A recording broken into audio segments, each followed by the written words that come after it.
Hello ছোট্ট বাচ্চা বন্ধুরা, আজকে আমরা বাংলা স্বরবর্ণ পড়ব। তো চলো শুরু করি। অ এর পরের বর্ণ হবে কি হবে বলো? আ। এটা হচ্ছে আ। আয়ের পরের বর্ণ কি বলো তো? হ্রস্বই। এটা হচ্ছে হ্রস্বই। হ্রস্বইর পরের বর্ণ দীর্ঘই। চিনতে পারছো তো? এটা হচ্ছে দীর্ঘই। দীর্ঘের পরের বর্ণ হ্রস্বউ।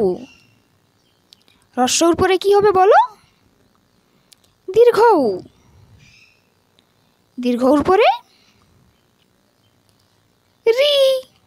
তাই তো? রি এর পরের বর্ণ কে কে জানো বলো?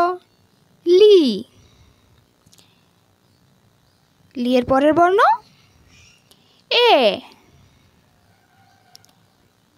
এর পরে হবে অয়।